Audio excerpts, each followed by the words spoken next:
안녕하세요. 주식의 소리의 애솔입니다. 입추도 지나고 또 말복도 지나서 그런지요. 확실히 아침 저녁으로 공기가 좀 달라진 것 같아요. 하지만 유난히 정말 보내기 아쉬운 여름입니다. 내년에는 꼭 자유롭게 여행할 수 있는 여름이 되기를 바라면서 오늘은 바이젠셀 같이 분석해 보도록 하겠습니다. 네, 바이젠셀은요, 셀이라는 이름에서 알 수 있듯이 면역세포 치료제 전문 기업입니다. 면역세포 치료란 우리 몸에 자연적으로 존재하는 면역세포를 이용해서 면역을 활성화시키거나 억제시키는 방식으로 질병을 치료하는 걸 말해요. 네, 오른쪽 그림을 보시면 시소가 평평하게 면역이 균형을 이루고 있는 상태가 당연히 가장 좋은 상태겠죠. 하지만 면역 기능이 과도하게 넘쳐나게 되면요, 알레르기나 아토피, 류머티스 관절염, 이런 자가 면역 질환이 발생하게 되고요. 반대로 면역 기능이 떨어지면 우리가 가장 두려워하는 암이나 다양한 또 감염성 질환들이 발병하게 됩니다. 이렇게 면역 체계가 망가져서 생기는 질환을 면역세포를 통해서 치료하는 치료제를 만드는 기업이 바로 바이젠셀이에요. 카톨릭대 기술지주회사의 제1호 자회사인데요. 2013년에 김태규 교수가 설립했습니다. 대표이사의 이력을 간단히 보면 현재 카톨릭대학교 의과대학 교수고요. 대한면역협회 상임이사를 역임하고 있습니다. 면역학 분야에서만 30여 년간 연구해온 전문가라고 해요. 이런 부분이 또 이 회사의 경쟁력 중에 하나가 될 수도 있겠습니다. 최대 주주는 보령제약입니다. 2016년에 보령제약이 재무적 투자자로 바이젠셀의 투자에 참여했거든요. 그래서 작년 말 기준으로 29.5%의 지분을 보유하고 있습니다. 자, 다시 돌아와서요.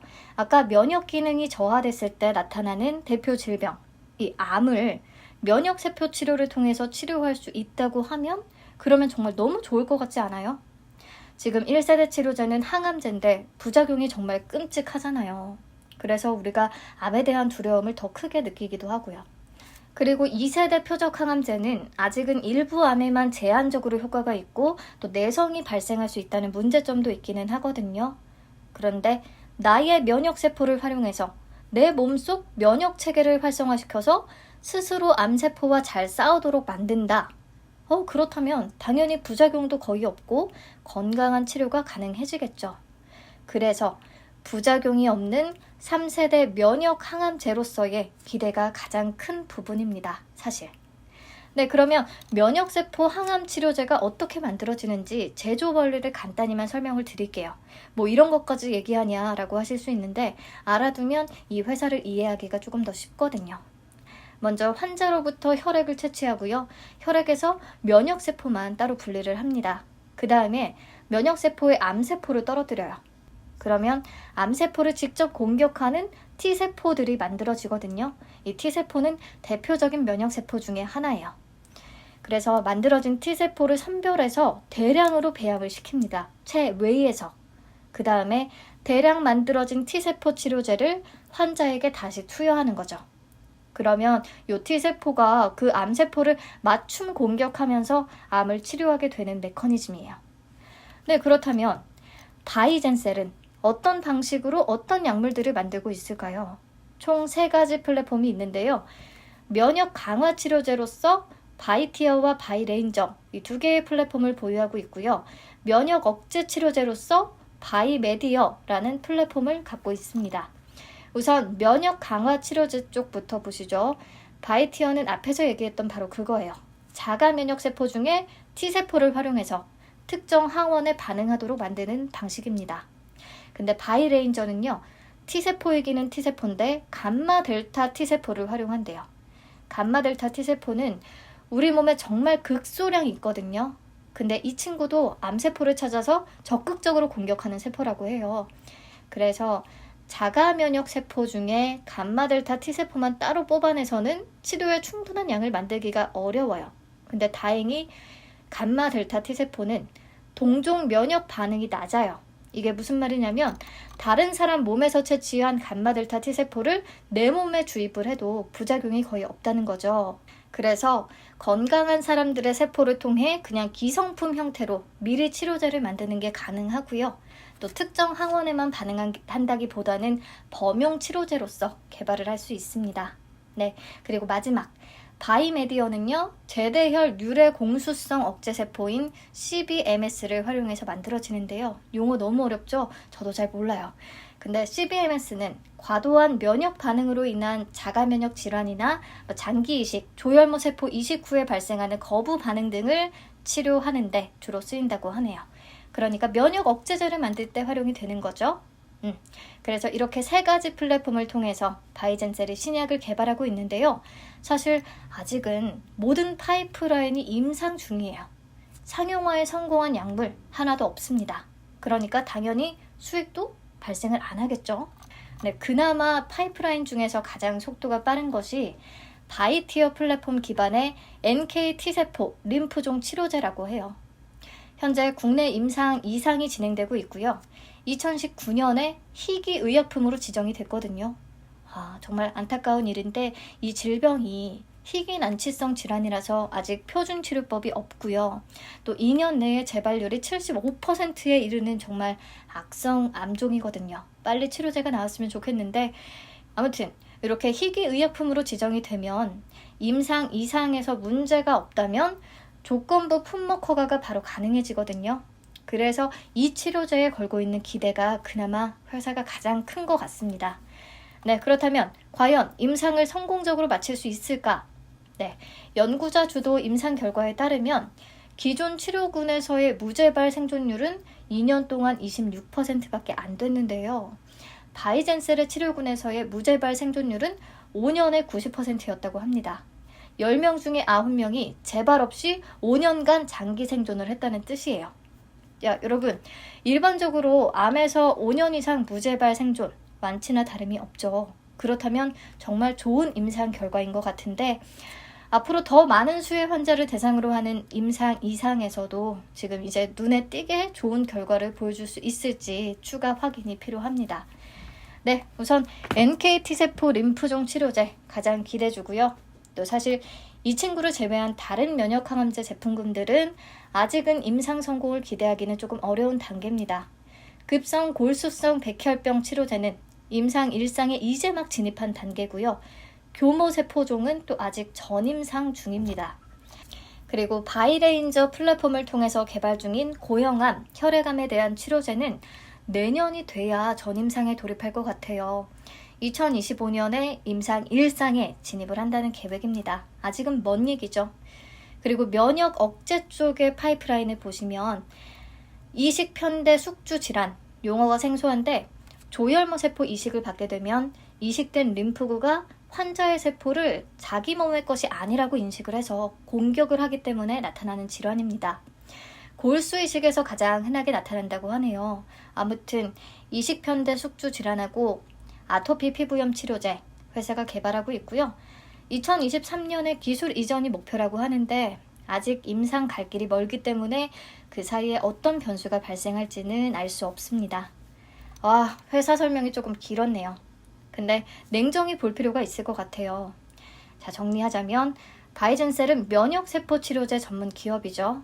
면역 강화 치료제랑 억제 치료제 둘 다 만들고 있는데 아직 상용화에 성공한 치료제는 하나도 없고요. 모두 임상 단계에 있습니다. 그래서 기술 특례 상장이에요. 그리고 그나마 가장 앞선 단계의 파이프라인은 NK T세포 림프종 치료제고요. 희귀의약품으로 지정이 됐기 때문에 임상 2상이 잘 마무리되면 조건부 허가가 가능합니다. 2024년으로 계획하고 있어요. 나머지 파이프라인은 사실은 아직 먼 얘기라 지금 상황에서는 잘 모르겠고요. 면역 억제제로 개발 중인 치료제 2개는 2023년 기술 이전을 목표로 하고 있습니다. 이것도 사실 목표일 뿐이에요. 그러니까 한마디로 지금 당장은 별 볼 일이 없다라는 거죠. 그리고 이런 생각이 조금 들었어요. 면역세포 치료제를 다루는 기업이 바이젠셀 뿐일까? 3세대 면역항암제로 이렇게나 주목을 받는 만큼 경쟁이 매우 치열하지 않을까? 네, 현재 박셀바이오, 차바이오텍, 녹십자랩셀, 유틸렉스, NK맥스, 네오이뮨텍, 신라젠 등등 정말 상장되어 있는 기업들만 해도 꽤 됩니다. 그렇다면 바이젠셀만의 경쟁력은 뭘까요? 솔직히 기술이 막 엄청 뛰어나다는 느낌은 못 받았거든요. 그렇다면 앞에서 얘기했듯이 이 분야에 전문성이 있는 김태규 대표이사가 경쟁력이 될까요? 아니면 NK T세포 림프종 치료제의 조건부 허가 가능성이 그나마 경쟁력이 되어줄 수 있을까요? 네, 조금 의문이 많은 기업이기는 합니다. 그리고 기술 특례 상장이라고 하니까 얼마 전에 평가 등급 AA를 역대 4번째로 받으면서 흥행에 엄청 성공했던 큐라클이 떠오르더라고요. 그럼 바이젠셀의 평가 등급은 과연 어떻게 될까요? 네, A 등급과 BBB 등급을 받았네요. 그러니까 또 월등히 앞서가는 기술력을 갖췄다고 평가하기도 조금 애매합니다. 그리고 사실 실적은요, 보나마나 뻔하긴 하지만 그래도 같이 보시죠. 2019년 이후로 매출 잡히는 게 아예 없어요. 근데 다 임상 중이라고 했는데 2018년과 2019년에는 어떻게 매출이 발생했을까 찾아보니까 녹십자 랩셀하고 연구용 검체에 대한 검사 용역 계약을 체결했었더라고요. 그래서 일시적으로 매출이 발생했던 거고요. 그 이후로는 매출 잡히는 거 없습니다. 그래서 순손실을 계속해서 기록하고 있는 모습이에요. 특히 2019년에 순손실의 규모가 굉장히 커졌고 그나마 올해 1분기에는 많이 줄어들었잖아요. 이게 2019년에 전환 우선주를 발행했고요. 그러면 금융상품 파생 손실이라고 해서 회계상에 계속 비용으로 잡히는 부분이 있어요. 그래서 손실이 증가했고 올해 3월에 모두 보통주로 전환이 되면서 손실이 큰 폭으로 줄어들게 됐습니다. 아무튼 한마디로 적자 기업이라는 거, 언제 매출이 발생할지 알 수 없다는 거, 이게 핵심이고요. 회사가 제시한 향후 5개년 추정 손익을 그럼 한번 보시죠. 2023년에 면역 억제제 치료제의 기술 이전 계약을 맺고 매출이 처음 발생한다고 예상을 했고요. 2024년에는 아까 앞에서 봤던 회사의 기대주, 그 치료제가 조건부 허가를 따내면서 소폭의 흑자 달성도 가능하다고 봤습니다. 2025년부터는 매출이 본격적으로 잡힌다고 예측을 했고요.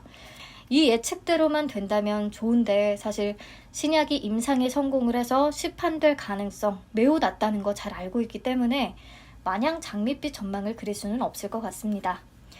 네, 그리고 재무 안정성 지표들을 보시면요. 기술 성장 특례 기업들의 어쩔 수 없는 숙명인 것 같기는 한데 완전 자본 잠식 오랜만에 또 봅니다. 2018년부터 2020년까지 쭉 자본 잠식 상태였어요. 자본 총계가 마이너스가 된 상황이라는 거죠. 적자가 계속해서 누적이 되다 보니까. 그나마 올해 3월에 상환전환 우선주랑 전환 우선주 모두 보통주로 전환이 되면서 부채가 차감됐고요. 자본금이 증가했거든요. 덕분에 자본 잠식에서는 해소가 됐고 유동 비율도 증가하기는 했습니다. 하지만 자본 잠식 겨우 해소된 거고요. 2021년 1분기 말 기준으로 결손금이 약 418억 원이 남아있거든요. 누적 적자 금액이라고 생각하시면 돼요. 결손금은. 그러면 매년 단기순 손실이 늘어나는 만큼 결손금 규모는 계속해서 증가하겠죠. 앞으로 예상과 달리 이익 발생이 계속 안 나온다면 다시 자본 잠식에 빠질 위험도 충분히 있습니다. 네, 재무 구조는 아직은 좀 위험한 상태라는 거 알고 계시면 되겠고요. 이제 기업에 대해서는 대충 분석을 해봤으니까 공모 관련 내용들 살펴보도록 하겠습니다. 네, 총 188만 6,480주를 공모하는데요. 공모가 밴드는 42,800원에서 52,700원으로 제시했는데 52,700원에 확정이 됐습니다. 일반 청약자에게 배정된 물량은 47만 1,620주고요. 청약은 12일부터 13일까지 진행되는데 중요한 거 환불일이 18일이에요. 주말이 끼기도 했고요. 광복절이 대체휴일 적용을 받으면서 환불까지 걸리는 기간이 하루 더 늘어났습니다. 대출 생각하시는 분들은 꼭 이 부분 고려하셔야겠네요. 네, 청약은 대신증권과 KB증권 두 군데에서 진행이 됩니다. 그리고 이번 공모는 신주모집 100%의 일반 공모예요. 우리사주조합의 1.33% 낮은 비율로 배정을 하기는 했는데 금액으로 계산하면 약 1.3억 원 규모거든요. 직원 수가 몇 명인지 봤더니 연구원이 32명, 관리직이 8명 해서 총 40명이더라고요. 근데 평균 근속연수가 1.35년밖에 안 돼요. 연구원들은 생각보다 이직이 잦더라고요. 근데 이런 직원들에게 우리 사주를 배정했다? 뭔가 유능한 직원들을 좀 붙잡아 두기 위한 회사 측의 노력이 아닐까라는 생각이 듭니다. 네, 우선 그렇고요. 이번 공모자금은 임상과 연구개발에 당연히 활용이 되고 시설 투자, GMP 제조소를 구축한대요. GMP가 뭐냐면 의약품 제조업자가 우수 의약품의 제조와 품질 관리를 위해 준수해야 할 사항들을 말해요. 이런 준수 사항이 모두 지켜진 자체 생산 시설을 구축하겠다는 뜻입니다. 그리고 한 가지 더 체크해야 할 부분이 있는데요. 대신증권이 이번 공모에 공동 주관사로 참여했는데 바이젠셀의 주식을 취득한 내역이 있더라고요. 9,930원에 10만 600주를 취득했습니다. 취득가액은 액면 분할과 무상 증자에 따라 조정된 가격 기준이에요. 네, 그래서 공모가 기준으로 가격 괴리율이 81.14%나 된단 말이에요. 공모가가 52,700원이나 되니까. 네, 게다가 예비심사 청구일 기준으로 2년 초과된 내역이라서 별도의 의무 보유 기간이 없습니다. 상장일에 바로 매도할 가능성이 있다는 뜻이에요. 10만 600주를 52,700원에 다 매도한다고 해도 총 매도 규모는 53억 원이나 됩니다. 근데 이렇게 주식 취득 내역 있는 증권사는 상장 주선인에서는 제외돼야 하지 않을까요? 공모가 산정에 있어서도 그렇고 아무튼 마음에 안 드는 부분이네요. 자, 간단히 공모 개요 살펴봤고요. 수요 예측 결과 나왔으니까 같이 확인하도록 하겠습니다. 경쟁률이 1271.21대 1을 기록했어요. 올해 딱 평균 수준? 평균보다 조금 못 미치는 수준이에요. 신청가격 분포표를 보면 밴드 상단 이상을 제시한 비율이 91.16%였고요. 상단을 초과해서 제시한 비율은 45.22%입니다. 초과 비율이 높지는 않은데 아무튼 상단 이상 비율이 거의 달하는 거 조금 의외기는 하네요.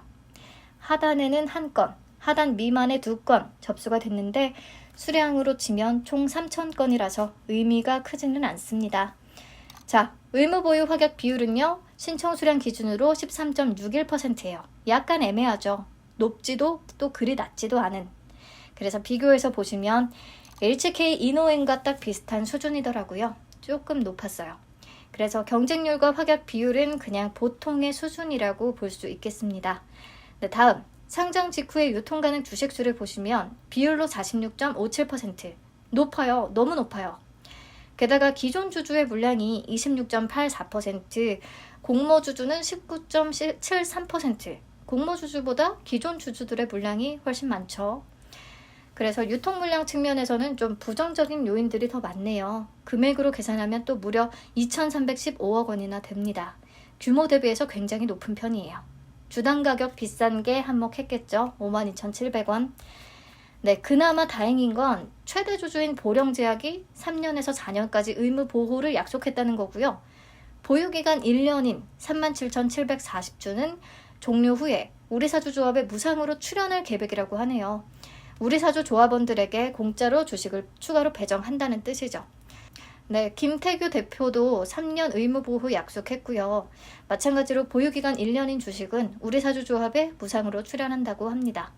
네, 그러니까 보령제약과 김태규 대표이사는요. 어쨌든 이 회사에 대한 믿음을 보여주려고 최선을 다한 것 같기는 해요. 상장 후에 3년, 4년이면 딱 수익이 발생하기 시작할 것으로 예측을 했던 그 연도잖아요. 그러니까 수익이 발생할 때까지는 주식을 팔지 않겠다라고 의지를 조금 보여주는 것 같기는 합니다. 네, 하지만 상장 후 1개월 뒤에 23.43%에 해당하는 또 어마어마한 물량이 추가로 시장에 풀린다는 거, 요것도 체크를 해야 할 요소네요. 뭔가 조금 불안하기는 합니다. 네, 수요 예측 결과는 아주 좋지도 나쁘지도 않은 보통의 수준이다 라고 볼 수 있겠고요. 최근에 오히려 수요 예측 결과가 너무 안 좋았던 대형주들이 있어서 그런지 근데 이 정도면 좀 괜찮아 보이네요. 네, 다음 공모가 산정 내역을 좀 자세히 살펴볼게요. 비교 기업을 선정할 때 그 기준으로 삼은 것들 중에 대표적인 것들만 보면요. 신약 개발 사업을 영위 중인 기업일 것, 항암 치료제를 주력 제품으로 보유하거나 항암 치료제에 대한 임상이 진행 중인 기업일 것, 2020년 그리고 2021년 1분기에 영업이익과 순이익을 시현했을 것. 이건 왜 그러냐면 펄을 가치평가 방식으로 사용하기 때문에 순이익이 마이너스면 PER을 계산할 수 없기 때문이죠. 네, 이런 기준에 맞추고 또 비경상적인 펀은 제외해서 총 7개 기업을 선정했어요. 한올바이오파마, 녹십자, 보령제약, 유나이티드제약, 유한양행, 종근당, 한독. 어찌된 게 한올바이오파마를 빼고는 모두 엄청 대형 제약사네요. 바이젠셀은 매출이 0인데. 그래서 비교 기업의 2020년 재무 현황을 한번 보세요. 과연 비교 대상으로 적절한 건지. 아무리 바이젠셀의 미래 성장 가능성을 높게 쳐준다고 해도 좀 무리가 있지 않나 싶습니다. 퍼 적용 때문에 적자 기업들이 다 제외되면서 오히려 면역세포 치료제를 다루는 재무 상태가 비슷한 기업들은 선정되지 못했고 대형 제약사들만 남은 거죠. 뭐 어쩔 수 없는 부분도 있겠지만 아무튼 고평가될 수밖에 없는 요소로 작용을 하겠습니다. 네, 그렇다면 제대로 된 피어 그룹에는 뭐가 있을까요? 회사가 직접 꼽은 경쟁 업체예요. 바이티어 플랫폼 관련 주요 경쟁업체로는 유틸렉스를 적어놨고요. 유틸렉스도 NK T세포 림프종의 국내 1, 2A상 임상을 진행하고 있습니다. 정말 딱 비교 기업으로 적당하네요. 그리고 바이메디어, 이 면역 억제제 부문의 주요 경쟁업체로는 SCM 생명과학하고 강스템 바이오텍을 꼽았어요. 네, 참고하시면 되겠습니다. 아무튼 비교 기업 선정에서 약간의 문제가 있었다고 보이고요. 그리고 적용 펄을 계산할 때 최근 4개 분기 합산 기준의 펄랑 2021년 1분기를 연환산한 실적 기준의 펄을 산술 평균 냈더라고요. 크래프톤의 방식을 적용한 거죠. 근데 보시면 4개 분기 합산 때는 평균 펄가 33.1배였는데 1분기 연환산을 했더니 41.39배가 됐어요. 크래프톤과 마찬가지의 결과네요. 굳이 산술 평균을 내서 적용 펄을 높였습니다. 그리고 다음, 주당 평가가액을 도출할 때요. 2025년 추정 당기순이익을 25% 할인해서 적용했어요. 2025년 추정 순이익이라니요. 너무 멀어요. 4년이면 강산이 바뀝니다, 요새는. 그 사이에 발생할 변수가 너무 많죠. 아무튼 앞에서 2025년부터 매출하고 이익이 본격적으로 발생할 것이다 라고 봤기 때문에 이렇게 적용을 한 것 같습니다. 그래서 적용 당기순이익 189억 원을 적용 주식수로 나눠서 주당 순이익 2,009원을 먼저 계산했고요. 여기다가 높아진 적용퍼 37.25배를 곱해서 주당 평가가액 74,855원을 도출했습니다. 공모가 기준으로 적용된 할인율은 29.6%고요. 할인율이 낮은 편은 아닌데 앞에서 이미 너무 고평가된 경향이 있기 때문에 큰 의미는 없습니다. 기술 특례 상장 기업들 고평가 논란 당연히 피해갈 수 없어요. 하지만 바이젠셀의 공모가 산정 로직이 개인적으로 정말 마음에 들지는 않습니다. 그럼에도 기관 투자자들의 신청 가격 분포표가 나쁘지 않았단 말이죠. 거의 다 상단 이상을 적어냈잖아요. NK T세포 림프종 치료제의 조건부 허가 가능성을 높다고 봤을까요? 아니면 면역 억제제의 기술 이전 가능성을 좀 높게 봤을까요? 아니면 면역세포 치료제라는 업종 자체를 매력적으로 평가했을까요? 박셀바이오 생각나시죠? NK세포 치료제 관련 기업인데 미친 듯한 상승을 보여줬던 것을 떠올려 보면요. 바이젠셀도 만약에 임상 결과가 좋다는 소식만 들려오면 엄청난 성과를 보여줄 수도 있겠다 싶기는 해요. 지금은 아무것도 없는 무일지라도. 그런데 과연 공모주로서 접근해야 할 매력이 있는가를 생각해 보면 저는 딱히 그냥 그런 것 같습니다. 공모가도 싸지 않고요. 유통 물량도 엄청 많고요. 그래도 수요 예측 결과가 나쁘지는 않으니까요. 기대 수익을 조금 낮춰서 청약에는 참여해봐도 괜찮지 않을까 생각도 됩니다. 최종 판단은 여러분들이 해주세요. 네, 마지막으로 배정 물량과 청약 한도 확인하면서 마무리하겠습니다. 네, 배정 물량이 많지 않아요. 대신증권이 28만 2,972주, KB증권이 18만 8,648주. 네, 균등 물량도 확인해 주시고요. 최근에 KB증권하고 대신증권에서 단독 진행했던 건들 청약 건수 참고하시라고 적어봤어요. 요거를 참고한다면 균등을 받기 쉽지는 않을 것 같다는 느낌이 듭니다. 네, 그리고 청약 한도 증권사별로 확인해 주세요. 두 증권사 모두 오늘까지 개설을 해야 청약에 참여가 가능합니다. 그리고 대신증권은요, 청약수수료가 신설된 부분 2,000원 생긴 거 확인하시고요. 그리고 CMA 계좌를 만들면 이체 수수료가 면제됐었는데 그 혜택도 사라졌거든요. 면제를 받으려면 고객 등급을 미리 올리셔야 해요. 그 부분 체크해 주시면 감사하겠습니다. 이번 청약 때는 포기해야겠죠. 네, 오랜만에 영상이 너무 길어진 것 같아요. 집중력 많이 떨어지셨죠? 그래도 보시면서 한 번에 쭉 정리 잘 하셨으면 좋겠습니다. 시청해 주셔서 감사합니다.